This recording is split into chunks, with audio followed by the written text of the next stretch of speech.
conjure grotesque creatures and gruesome effects. Coming up, we'll learn how Hollywood's most hell-raising creations are fabricated, and we'll meet the father of modern makeup effects, who turned The Exorcist into one of the most terrifying films of all time. We have such sights to show you. Next, on Movie Magic.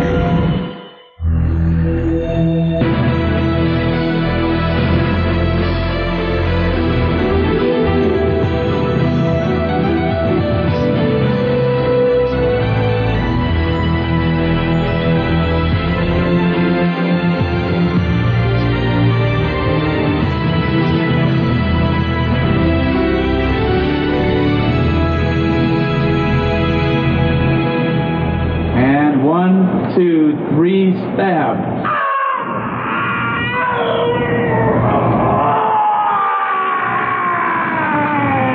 Since the days of Frankenstein and Dracula, the best horror films have always been driven by unforgettable characters. Today, the maniacal Freddy Krueger, created by writer-director Wes Craven, has become one of the most recognizable and popular characters in the world. I always feel like the real impact does not come from blood. I mean, you can have gallons of blood. You can have rooms full of blood. But if the emotional impact isn't there, if you don't have an investment in characters, then it's either meaningless or it trivializes the sort of attendant suffering that is going on.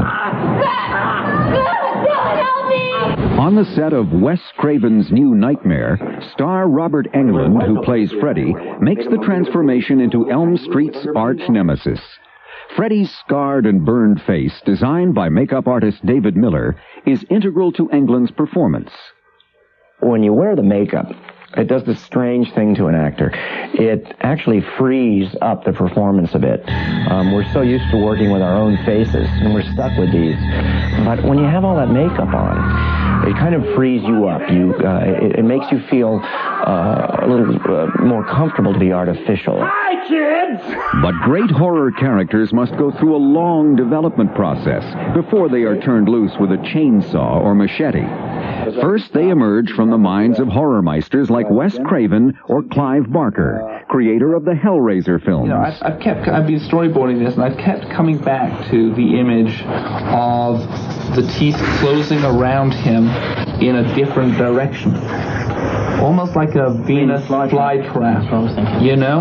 And then An accomplished artist as well as writer, Barker communicates his ideas visually to the effects team, who will bring his creatures to life.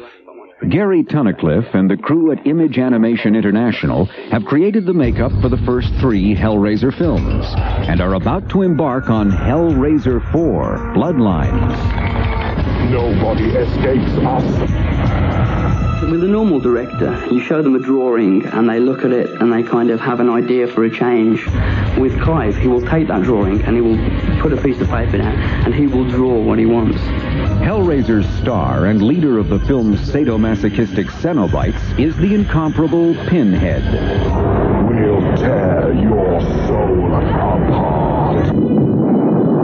At Image Animation's Southern California studio, Tunnicliffe works on a new makeup design to be worn by Doug Bradley, who plays the needle-headed monstrosity. Tunnicliffe first sketches a layout for the latex facial pieces called appliances, which will be used for the makeup.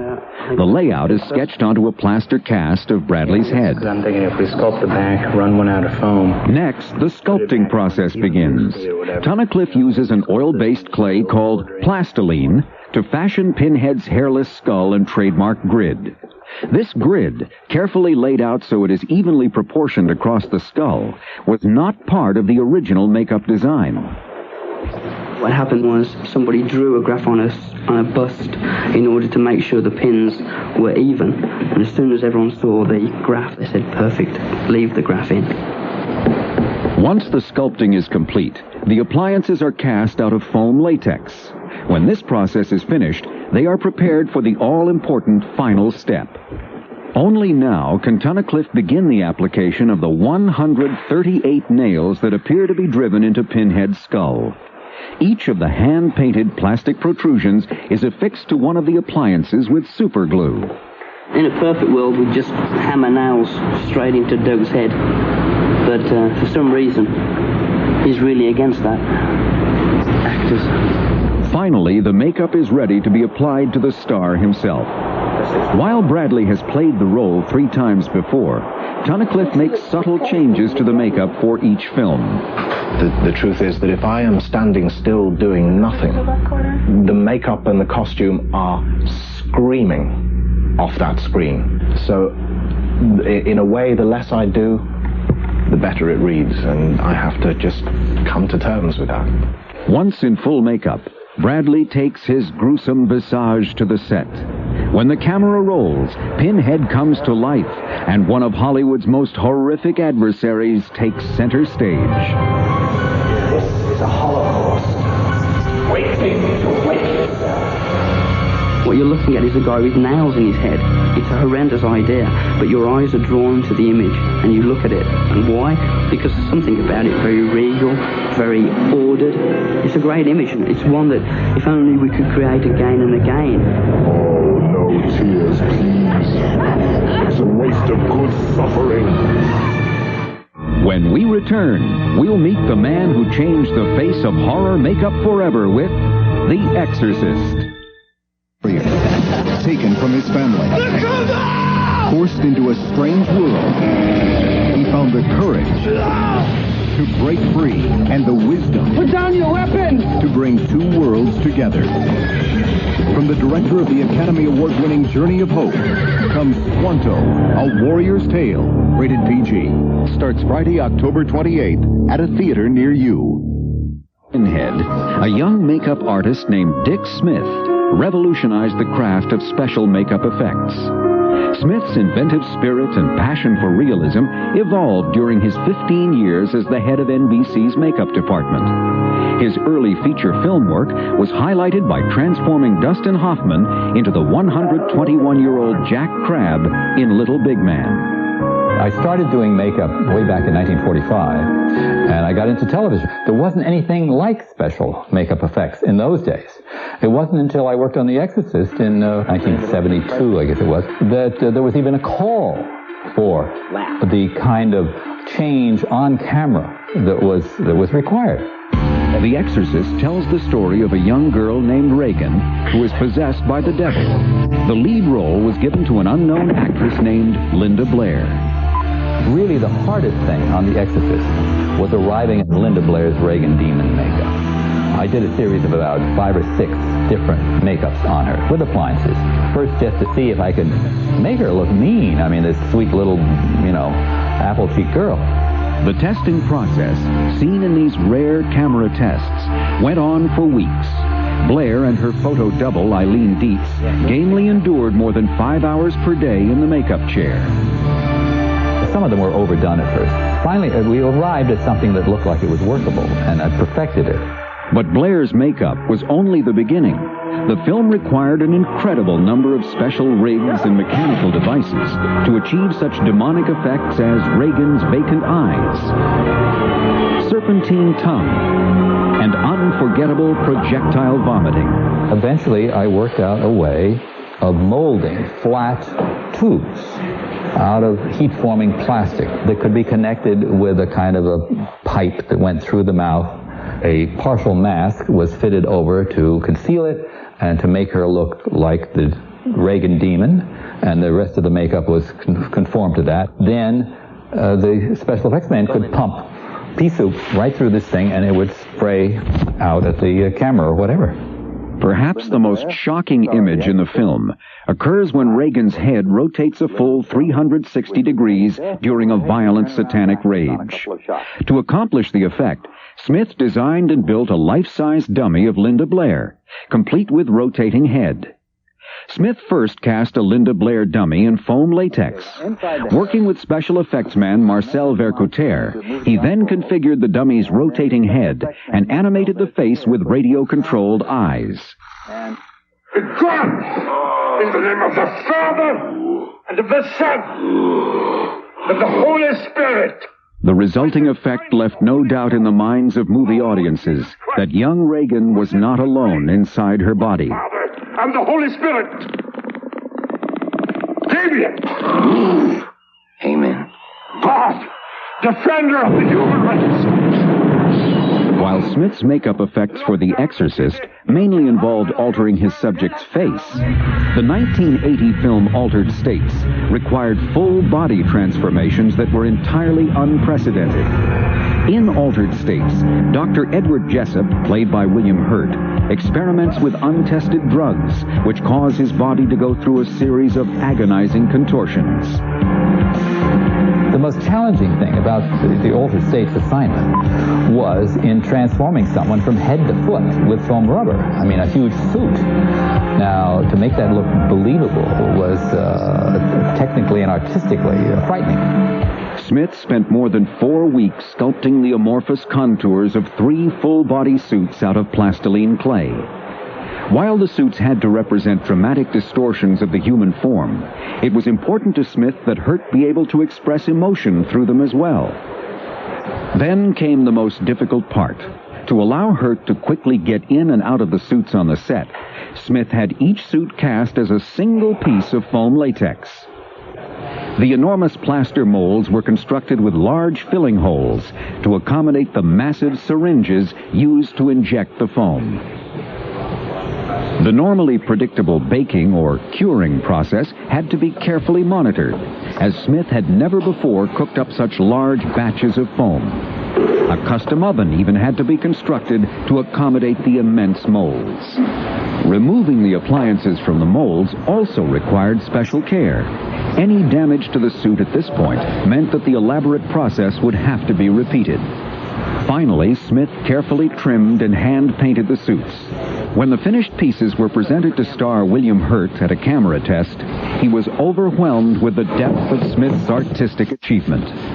What he had done was he had actually created with his hands a sculpture, a living sculpture, which was just phenomenally expressive of the progression into agony and that howling sorrow, that incomprehensible agony was something that he wanted to achieve with his hands.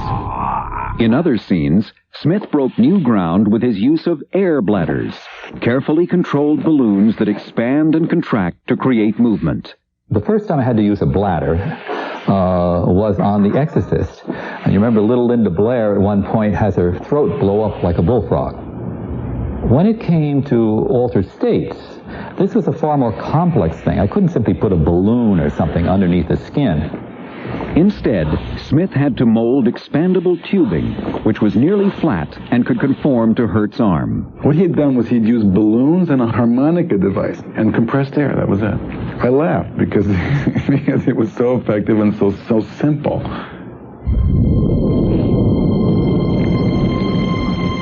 Smith's revolutionary use of bladders took center stage in this remarkable scene. When Jessup's experiments go too far, his skeletal system reconstitutes beneath his skin, resulting in a painful metamorphosis. Altered States and The Exorcist are but 2 of the more than 50 films for which Dick Smith has created special makeup effects. In 1985, after 40 years in the business, he was honored with an Academy Award for his work on Amadeus. Today, Smith passes on the knowledge of his half-century career through a comprehensive makeup course he has designed for advanced students. He also lectures and conducts seminars at the Yoyogi Animation School in Japan. Also, the director may say, I don't like that, no, change it. When I was contacted by a Japanese school in Tokyo that wanted to start a special makeup effects course, I agreed to license my course to them and also to go over twice a year to give lectures or demonstrations. Well, to me, there's a great sense of magic and wonder and even something godlike about changing a human face or an actor or person into something entirely different, a creature or another person or whatever it is, and having that person come to life. Now, I don't know, I get a great thrill out of that. Equally as important as Smith's work is his reputation for boundless generosity.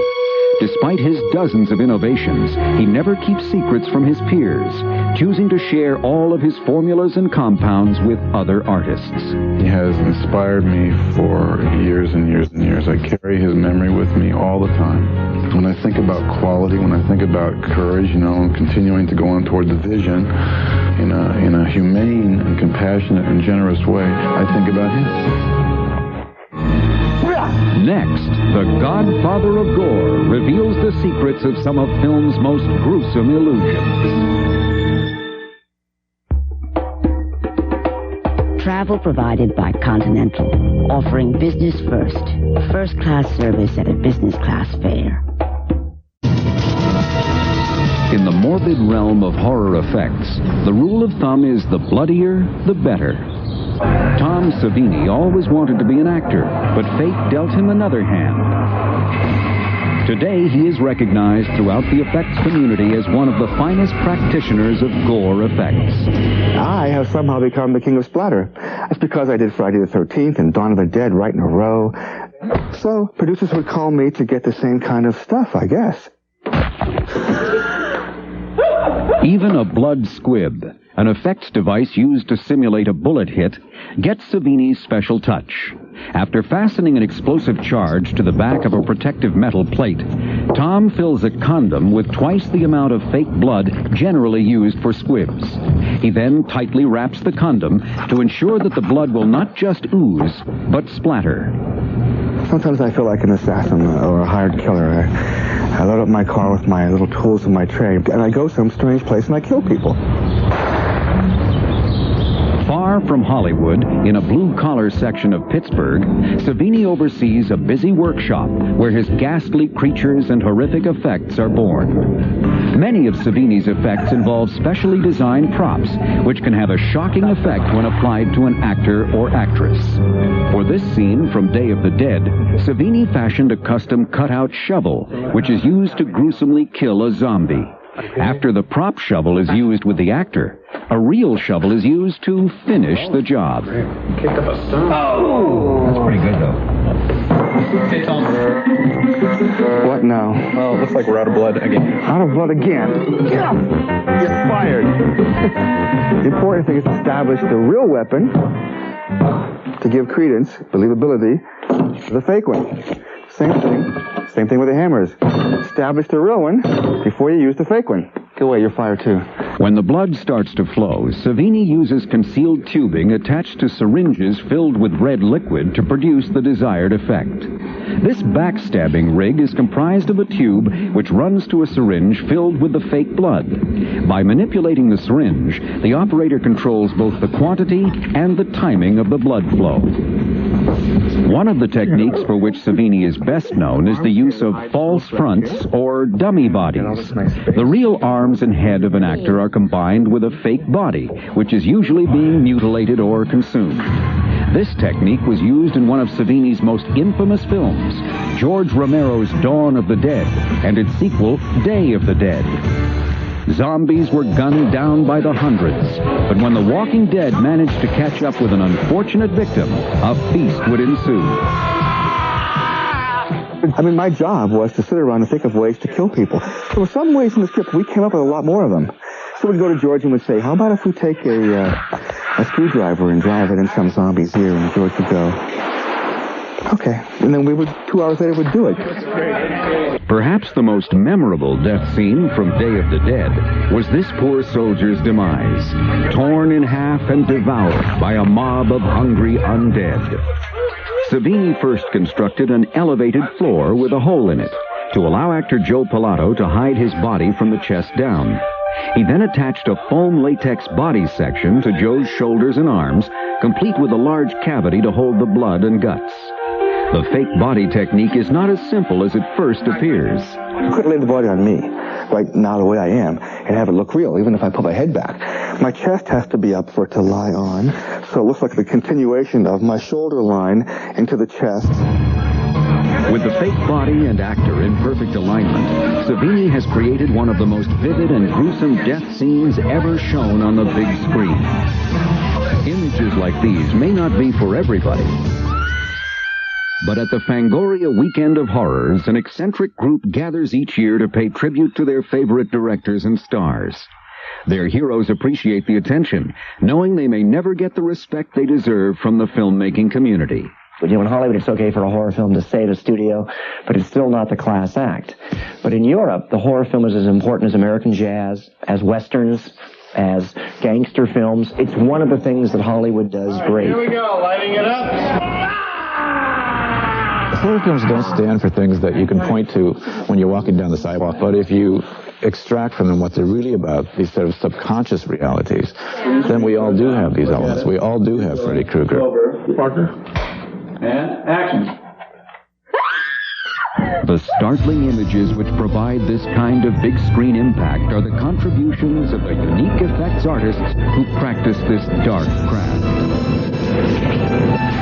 Whether it's the bizarre characterizations of Pinhead or Freddy Krueger, the groundbreaking artistry of Dick Smith, or the morbid manifestations of Tom Savini, the proprietors of Hollywood's fright factories will continue to satisfy audiences who love to be scared to death by this chilling brand of movie magic.